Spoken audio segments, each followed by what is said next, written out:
Donc, merci à tous pour votre présence. Merci de vous être connectés ce matin pour ce webinaire dédié à la résilience. Donc, je suis Delphine Fouché du MFQM. Il y a ma collègue Cécile Bouchereau qui est connectée aussi. Bonjour. Donc, merci à vous de vous être connectés. Donc, un petit mot rapide sur le MFQM. On est un réseau d'entreprises et une association de loi 1901. Et notre but, c'est d'encourager les entreprises à progresser et à partager leurs expériences sur toutes les thématiques qui s'approchent au management. Donc, on aborde des thématiques très larges comme la RSE, les ressources humaines, la qualité de vie au travail, l'excellence opérationnelle, l'amélioration continue. Et on aborde pour ça, on organise plusieurs rencontres, plusieurs formats sur l'année. On a un programme en fait, de rencontres, une quarantaine de rencontres sur l'année.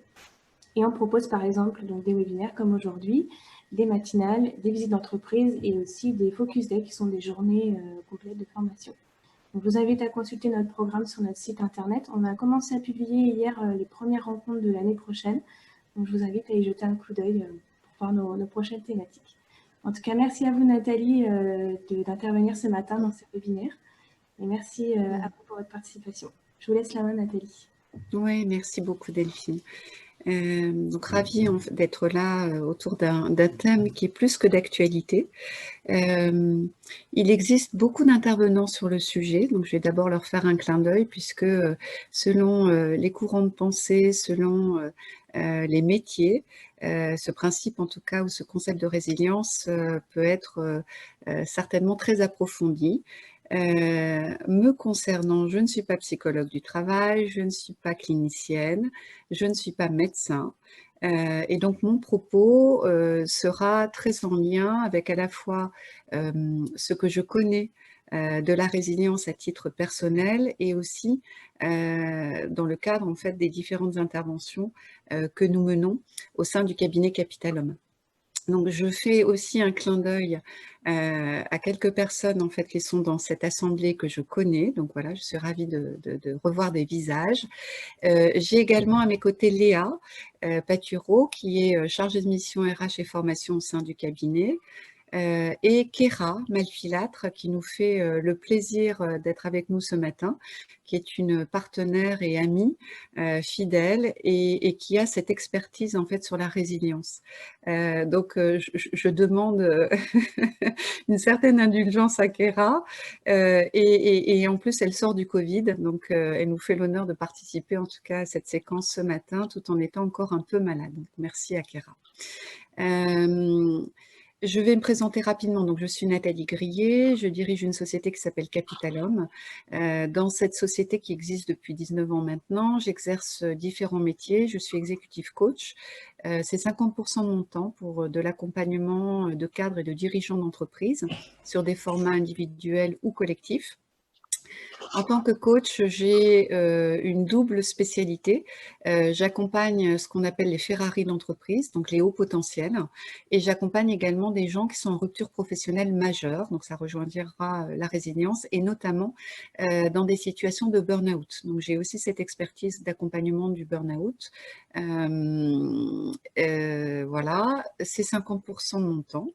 Je suis aussi consultante avec beaucoup d'appétit pour l'accompagnement du changement. Donc ça fait 25 ans que je pratique aussi cette thématique et l'accompagnement du changement ou des transformations. Donc dans les organisations. Et puis récemment, tout ce qui embarque les risques psychosociaux et la qualité de vie au travail, parce que parler du changement, c'est aussi parler de l'adhésion au changement. Et ça ne se fait pas toujours malheureusement dans des contextes faciles hein, pour les collaborateurs, pour les employeurs et puis les organisations du travail. Voilà, donc j'exerce mon métier depuis 25 ans. Je suis basée à Angers. Nous officions et nous développons en fait sur la zone ouest, Grand Ouest, hein, ça va de Niort en fait en passant par la Bretagne et puis Paris bien sûr et région Île-de-France. Et notre métier est quadruple, donc de la formation, du conseil, du coaching, vous l'aurez compris, et puis un petit zoom sur la médiation, puisque je suis également médiateur du travail, avec une spécialité sur les conflits collectifs au travail. Tout à l'heure, je précisais en fait l'équation du burn-out, donc que j'accompagne également, et j'ai développé un sujet autour de la soutenabilité en fait des collectifs de travail, notamment dans des situations de burn-out par l'effet de contagion émotionnelle au sein des équipes. Donc ça, c'est un mémoire aussi que j'ai rédigé. En dehors de mon travail, je voue une mission particulière depuis 2018. J'ai entrepris, alors c'est un peu stoppé malheureusement par le Covid, mais j'ai entrepris de voyager dans le monde pour aller découvrir les bonnes pratiques managériales. Donc j'ai démarré par le Bhoutan, puis le Japon, la Silicon Valley au mois de novembre. Cette année, c'était l'Inde et c'était les pays d'Europe de l'Est. Donc c'est certainement remis, en tout cas j'ai bon espoir en 2021. Si voilà, le confinement et le Covid ne se prolongent pas durablement. Et donc, j'ai rédigé un magazine en fait que j'ai appelé Les Voyages Apprenants, avec l'intention, et ça va rejoindre la mission d'MFQM, de pouvoir porter la bonne parole avec les bonnes pratiques et ouvrir aussi nos frontières et nos regards, en tout cas, sur ce qui existe dans différents pays. Voilà pour ma présentation. Merci en tout cas de votre participation. Je vais démarrer donc par juste un petit postulat avec quelques photos, et ça ne sera pas sans évoquer pour vous des événements connus, j'espère le plus loin possible de vous, mais pour autant et une résonance. Et vous dire en fait que la notion de résilience est une notion relativement récente finalement, hein, dans les années 1950. Je vous éclairerai évidemment sur quelques personnes qui sont, j'allais dire, vraiment les têtes pensantes de ce concept. Ça a été d'abord auprès des enfants, puis les adultes en fait dans les années 80. Et aujourd'hui, il y a un nouveau sujet qui émerge, qu'on appelle en fait la résilience organisationnelle. Alors, ce ne sera pas l'objet de mon propos sur cette conférence, mais si en année 2021, et si vous êtes content de cet échange, on pourra aller plus loin, en tout cas, sur cette dynamique-là. Donc, je vais commencer par un tout petit sondage avec vous, et je vais laisser la main à Delphine.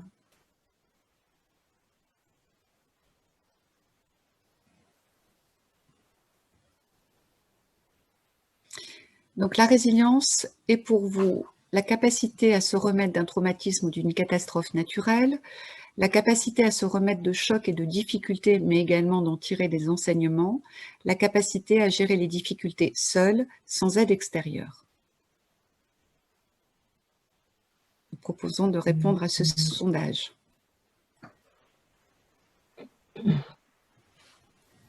Est-ce que tu as activé le sondage, Cécile? Parce que moi, je ne le vois pas.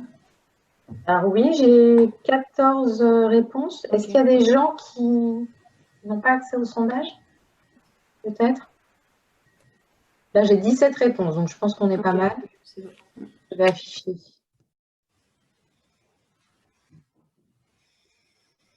Nathalie, vous voyez les résultats? Oui, je vois très bien. Donc, la très, très grande majorité d'entre vous souligne le deuxième thème, donc la capacité à se remettre de chocs, de difficultés, mais également d'en tirer des enseignements. Alors, c'est une très bonne réponse. Et les autres réponses sont bonnes aussi, en fait. La résilience est un peu tout ça. Et donc, nous allons regarder ça ensemble. Merci déjà pour ce pré-sondage. Alors, le chemin de l'atelier que nous allons suivre, au départ, nous avions un format un peu plus long. Donc, avec Delphine et Céline, on a décidé d'en faire une matinale et finalement, c'était quand même bien pensé par rapport à ce qui se passe actuellement. Je vais poser avec vous les principes de la résilience et puis ensuite, nous allons parcourir des facteurs et des outils pour vous aider aussi à comprendre la résilience, mais aussi à agir ou à renforcer en fait votre résilience. Nous allons démarrer par une vidéo.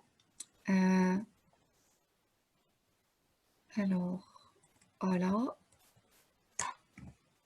Vous me dites si vous entendez et si vous voyez. Oui.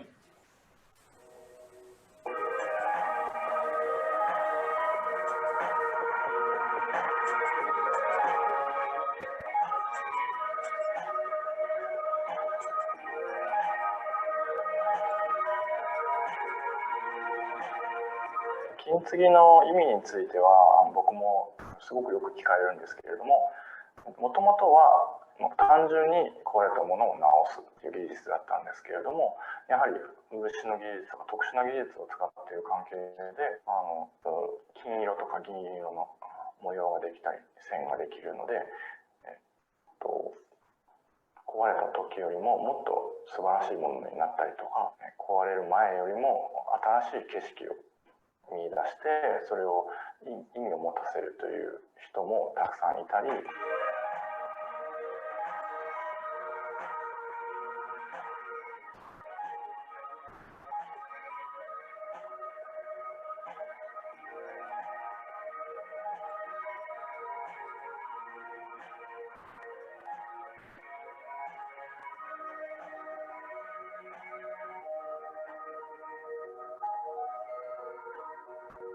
割れたものがまた治るということで、家族の再生とか体の再生とかでそういう、特別なものに金継ぎをしたり、そういう特別な意味を金継ぎに見つける方がいらっしゃるので、それは僕もとても興味深いと思います。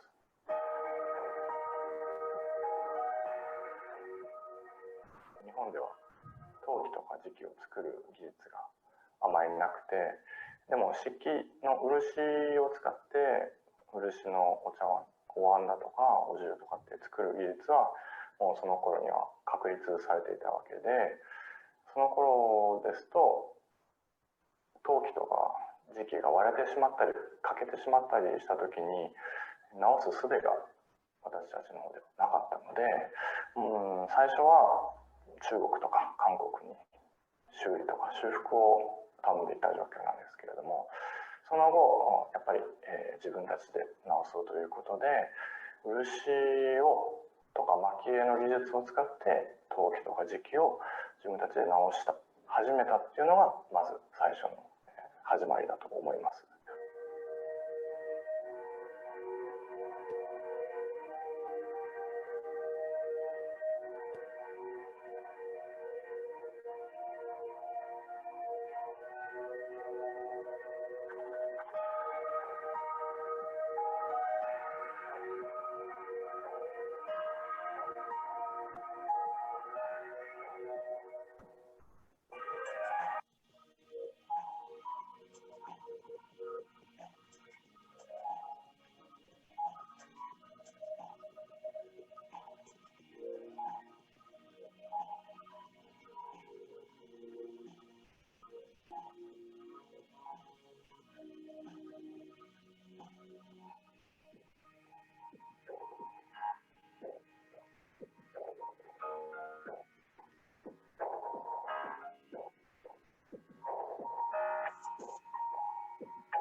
ここにあるものは高いものとか、やっぱりすごく大切なものを皆さんお持ちになられます。でもやっぱり、せっかく割れたものを直せるのに高いから諦めてしまうというのも、もったいないと思うので、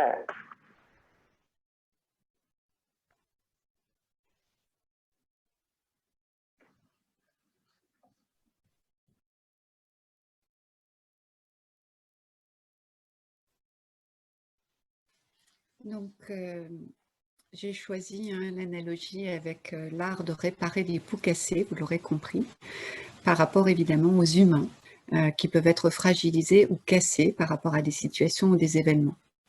Ce que vous aurez pu apprécier, à la fois dans l'élégance de la présentation, c'est quelques ingrédients qui vont nous préparer en tout cas à comprendre les principes de la résilience dans cette e-matinale. Tout d'abord, bien connaître la matière à réparer.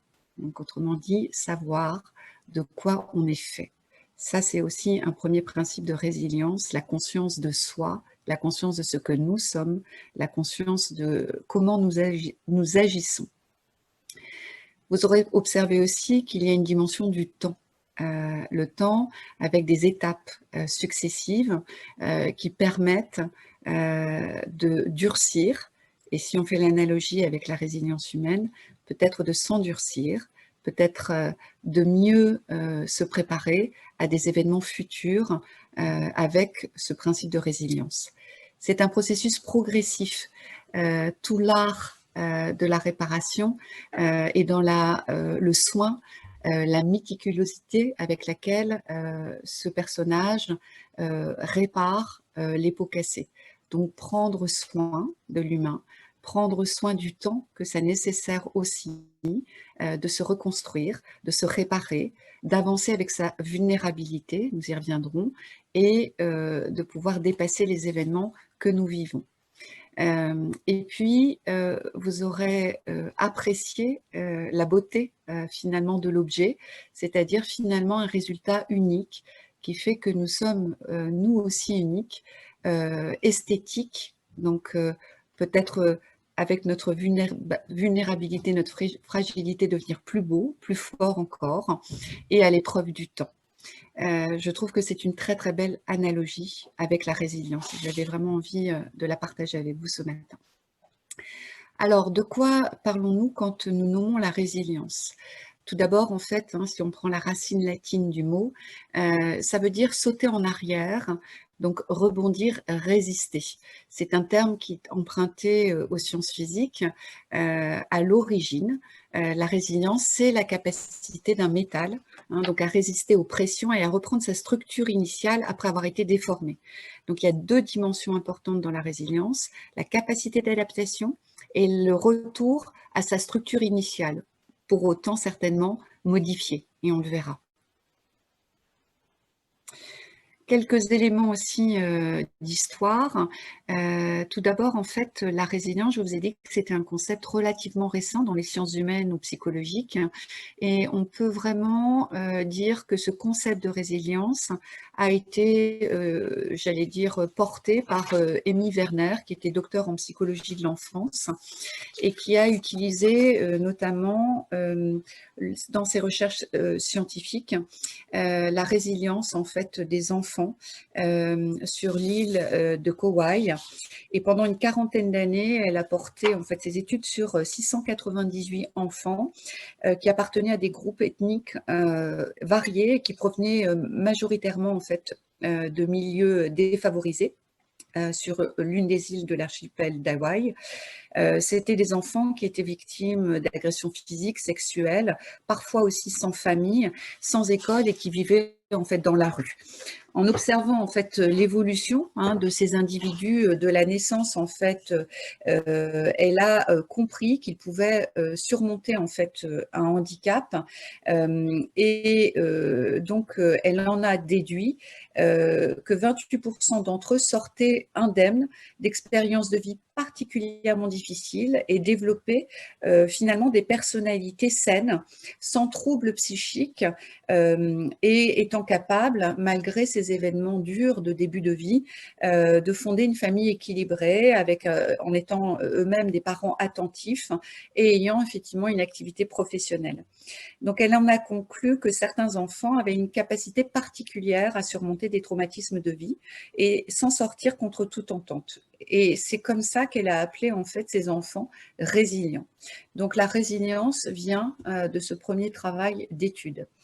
Un autre acteur très important, en France en particulier, donc c'est Boris Cyrulnik. Je vous donnerai tout à l'heure en fin de presse des livres et une bibliographie de référence. Vous pourrez aller poursuivre et cheminer par rapport à cette e-matinale, donc psychiatre et neurologue, et qui va développer, lui, le concept de la résilience auprès des adultes et du grand public, avec une expression comme « la résilience est un antidestin » et il pense que les pires épreuves sont surmontables, que la guérison est toujours possible et que nul n'est condamné au malheur. Donc, de la résilience, en fait, enfant vers la résilience adulte. La résilience, en fait, chez les adultes, c'est plus récent. Donc, plutôt les années 2000.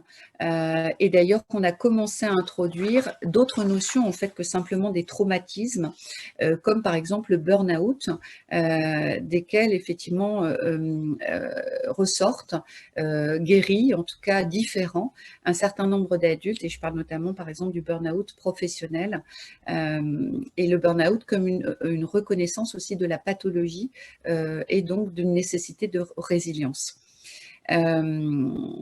Et donc, je vous disais récemment, la résilience organisationnelle, donc, qui concerne les organisations du travail et la capacité à la fois des humains dans ces organisations à s'organiser ou à dépasser des événements pour pouvoir vivre différemment la relation à ces événements. Alors, je ne vais pas passer beaucoup de temps sur les définitions théoriques parce que vous n'êtes peut-être pas là pour ça, mais c'est quand même important de rappeler que c'est relativement récent et que les études, en fait, sont vraiment à l'œuvre actuellement auprès de professionnels, hein, que ce soit dans la psycho, que ce soit dans la sociologie, que ce soit en médecine. Ce concept est vraiment, vraiment très d'actualité. Alors, fausse bonne idée, la résilience. Donc, ce n'est pas masquer ses émotions. Ça n'est pas être centré sur l'individu, ça n'est pas gérer seul, c'est pas aller toujours plus vite, c'est pas des compétences hors du commun, ça veut dire que ça fait pas de nous des êtres hors du commun parce que nous sommes résilients. Ça n'est pas une compétence innée et c'est pas une fin en soi. La résilience, on va le voir, c'est plutôt savoir réguler des émotions. Ça concerne un individu, mais aussi des collectifs. C'est savoir demander de l'aide, donc savoir manifester sa fragilité. C'est savoir ralentir, prendre du temps. C'est s'adapter et apprendre continuellement. C'est aussi une compétence qui se cultive, c'est plutôt une bonne nouvelle, et c'est un processus continuel. La résilience, au final, eh bien, vous avez cette image-là, c'est une balle qui rebondit plutôt qu'un œuf qui casse. Donc, une personne résiliente va rebondir, donc va dépasser les événements sur un temps qui lui est propre, tandis qu'une personne peu résiliente aura plus de risques de s'écrouler. Ça n'est plus uniquement une croissance, on va dire, post-traumatique, ni la capacité à se remettre d'un trauma. On définit la résilience aujourd'hui d'une manière beaucoup plus large, c'est-à-dire la capacité à résister à des changements, à des situations difficiles génératrices de stress, et c'est aussi grandir à travers ces événements. Donc, dans un contexte professionnel, la résilience, elle va se définir comme la capacité d'une personne à maintenir en fait une certaine productivité, un certain niveau de performance par rapport à ce qui est attendu, à s'y épanouir, y compris dans un environnement soumis à pression, soumis au stress. Je vous propose un deuxième sondage pour aller regarder aussi vos propres vécus de la résilience. Est-ce que c'est Delphine qui met en scène le sondage ou... Oui. Merci. Alors, avez-vous vécu l'une ou plusieurs de ces situations? Donc, je vous laisse prendre connaissance des possibilités et c'est un choix multiple hein, qui ne vous enferme pas, bien entendu.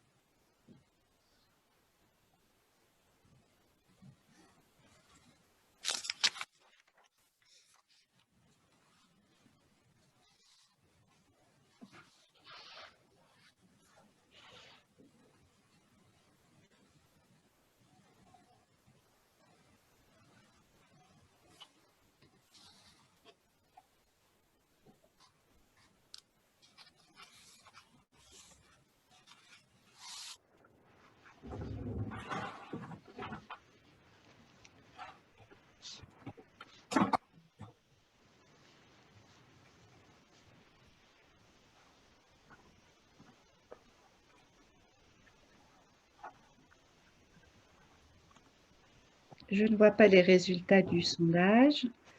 Alors, j'ai encore 4 personnes qui n'ont pas voté, donc j'attends encore quelques secondes. Oui, très bien.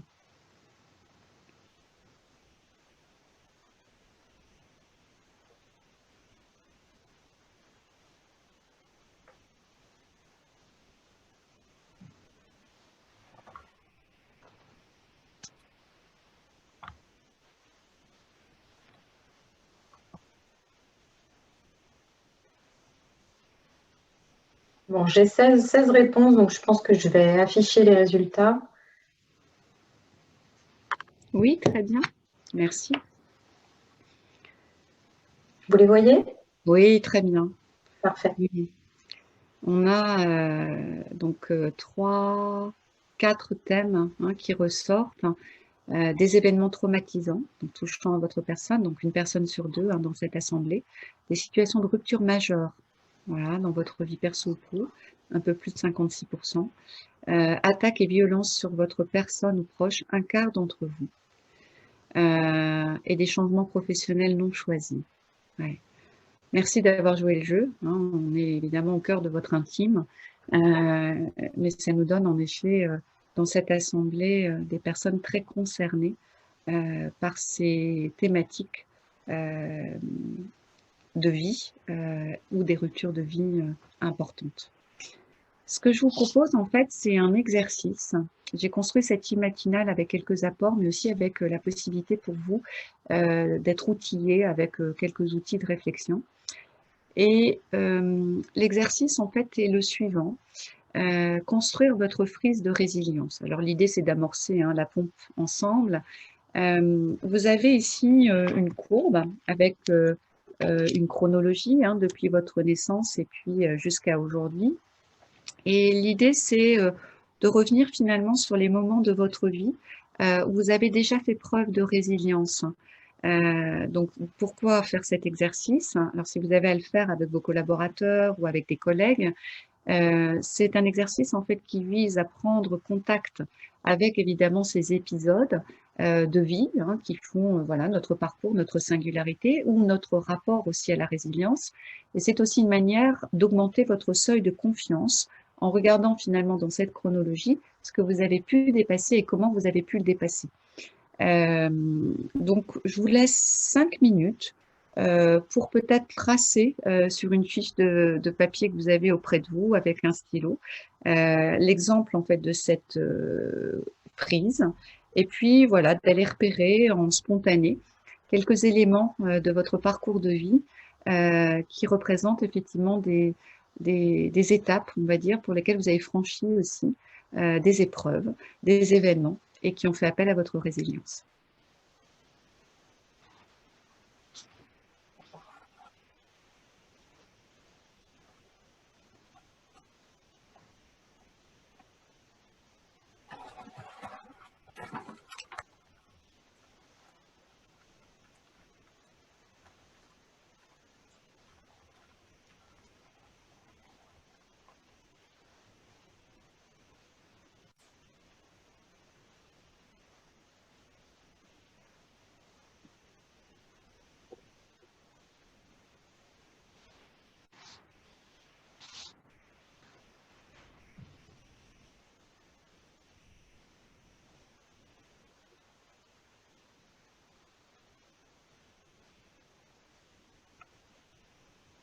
Est-ce que c'est bon pour vous?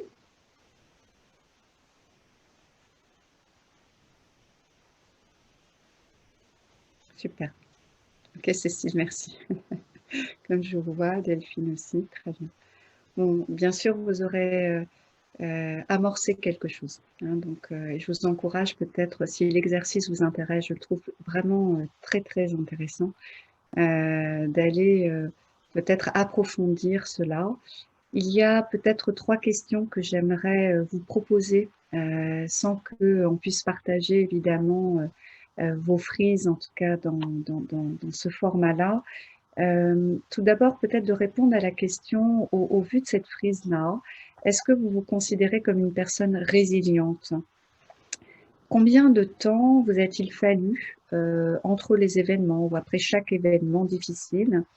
Et quel niveau d'énergie vous avez déployé pour revenir à un niveau, on va dire, normal, en regardant aussi vos échecs et vos difficultés, même s'il s'agit aussi de moments douloureux, pouvez-vous identifier en quoi vous vous êtes renforcé, en quoi finalement vous êtes différent et qu'est-ce qui se serait passé finalement si vous n'aviez pas connu ces difficultés? Quels sont les éléments aussi positifs que vous ressortez de cette expérience en fait de vécu de votre propre résilience. Et notez à travers cette frise peut-être 1, 2 ou 3 enseignants majeurs que vous avez appris face à ces difficultés. Vous allez vous surprendre vous-même en fait, de voir à quel point, et depuis plusieurs années, vous développez des processus et de protection et de réponse face à des environnements ou des situations qui peuvent être stressantes, voire difficiles, voire traumatisantes. Voilà un joli exercice en tout cas que je vous proposais comme outillage. Je poursuis avec vous parce que j'ai quelques piliers aussi à partager. Et donc, la résilience elle-même, 3 idées clés à retenir. D'abord, vivre une expérience d'adversité, voire traumatique. C'est du coup avoir des ressources qui vous permettent de compenser les effets de cette situation d'adversité. Et puis, ça nécessite de vous une adaptation positive ou l'évitement de répercussions négatives ou encore une meilleure issue de ce qui était attendu. Donc la résilience, c'est une logique, un processus quasiment qui se met en place et pour lequel aussi nous ne sommes pas tous égaux selon aussi nos situations de vie, nos situations du moment. Une autre analogie, certainement vous avez peut-être certains d'entre vous vu ce film magnifique, Le vol du phénix, donc qui est un film de 1965. Un avion est perdu dans le désert saharien, notamment en Libye, et le pilote est obligé de se poser en catastrophe en plein désert. Il y a 2 passagers qui sont tués lors du crash, un autre grièvement blessé, et les 12 survivants sont coupés du monde et perdus pour affronter effectivement la rigueur du désert. L'un des passagers fait le pari qu'il est possible de reconstruire un avion à partir des débris de l'engin. Voilà une autre analogie. On a vu tout à l'heure la réparation des pots cassés ou de la porcelaine cassée. On est exactement en fait sur cette même chose qui consiste à rebondir par rapport à une situation donnée. Et c'est intéressant parce que parfois dans les séminaires de management, il y a des exercices dans lesquels on met à l'épreuve les managers de constituer des collectifs intelligents de travail à partir d'une panne en fait. Et c'est exactement ce que nous propose en fait ce film. Donc, je vous encourage à aller peut-être le visionner post-conférence. L'utilité de la résilience, elle est plus que d'actualité, je le disais, puisque, et vous connaissez certainement l'anacronyme VUCA, nous vivons dans un monde VUCA, donc volatile, incertain, complexe et ambigu. La résilience devient une compétence indispensable dans notre société actuelle, particulièrement mouvante. Et c'est d'autant plus vrai que dans les nouvelles compétences attendues des managers, j'en profite aussi pour souligner la qualité des travaux en fait, de votre association. On va aller rechercher ce qu'on appelle les soft skills, donc des compétences pour lesquelles l'adaptabilité, la réactivité, l'agilité, l'empathie sont des notions clés pour pouvoir dépasser les situations que nous traversons ou à minima, en tout cas, accompagner les équipes à mieux vivre ces situations-là. Boris Cyrulnik, dont on parlait tout à l'heure, a mis plusieurs facteurs qui empêchent la résilience, donc c'est important de les regarder, c'est ce qu'on appelle les facteurs de vulnérabilité.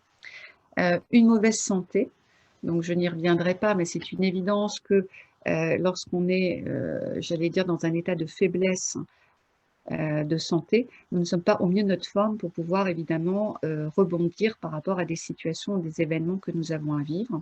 L'isolement, on y reviendra, c'est une des clés aussi de la résilience et une des béquilles autour du lien social, des relations toxiques, le non-sens, c'est-à-dire ce que je fais n'a pas de sens et ce que je fais n'a pas de sens durablement. Et ça, c'est souvent aussi ce que les managers, et notamment en coaching, peuvent me dire lorsqu'ils n'adhèrent plus au changement de leur organisation du travail. Et puis le sentiment de honte, on va le voir aussi tout à l'heure, je vais vous proposer un pilier qui s'appelle « Apprenez en fait à vivre avec un échec ». Donc ces facteurs de vulnérabilité peuvent augmenter, exacerber les effets négatifs en fait du risque, tandis que les facteurs de protection que je vais partager avec vous, eux en fait viennent renforcer votre capacité de résilience. Donc il y a 3 facteurs de protection, les facteurs individuels, donc qui sont liés à vous-même en fait, tempérament, réflexion, aptitude cognitive, les facteurs familiaux, on parlait de lien social tout à l'heure, ou de soutien, donc la chaleur humaine, la cohésion familiale ou amicale, et puis d'autres facteurs de soutien qui existent dans votre environnement, donc des amis, des collègues, des professeurs bienveillants. Donc, il y a des facteurs de protection qui viennent renforcer cette dynamique de résilience. Et l'idée, c'est d'être dans un équilibre entre ces facteurs de risque et ces facteurs de protection qui vous amènera vers la résilience ou au contraire l'exacerbation de votre vulnérabilité. Je vous rappelle, hein, vulnérabilité, vulnus en latin, c'est la blessure humaine. Je vais vous proposer dans le temps qui nous reste 5 piliers pour améliorer votre résilience ou renforcer votre résilience. Donc, ce qu'on va appeler l'autorégulation, l'optimisme, apprendre à échouer, développer de la gratitude et renforcer les connexions aux autres. C'est un choix que j'ai fait, hein, pédagogique. Dans cet atelier, il y a aussi d'autres piliers, d'autres effets sur lesquels vous pouvez vous appuyer pour renforcer votre résilience. En conclusion, et puis ce sera peut-être le temps de passer à quelques questions, la résilience, vous l'aurez compris, fait partie de notre ADN. C'est une capacité humaine fondamentale. Nous sommes nés avec une capacité de résilience liée à la croissance et au développement de ce que nous sommes en tant qu'êtres humains. Tous les individus ont le pouvoir de se transformer et de transformer aussi la réalité de leur vécu, à condition de trouver en eux les ressources, mais aussi autour d'eux les éléments qui leur permettent de créer cette capacité de résilience. Vous avez donc des exemples d'ouvrages de référence actuellement, hein, donc des auteurs que vous connaissez, la psychologie positive, hein, avec Martin Seligman, donc dans les années 80, Boris Cyrulnik avec vraiment son livre majeur sur la résilience, Charles Pépin qui a écrit un livre magnifique aussi sur les vertus de l'échec, Christophe André qu'on voit beaucoup évidemment en ce moment, hein, qui parle aussi de la méditation et de la pleine conscience. Voilà, vous avez un certain nombre d'ouvrages que j'ai extraits qui peuvent être des bons guides de pensée pour vous, en tout cas, pour aller plus loin autour de cette dynamique de résilience. Merci beaucoup. Donc, s'il n'y a pas... Oui, vous vouliez ajouter quelque chose peut-être, Nathalie ? Oui, je voudrais juste dire en fait, d'abord merci aux organisatrices, hein, je pense donc à Cécile et Delphine. Merci d'avoir permis aussi d'ouvrir ce thème-là.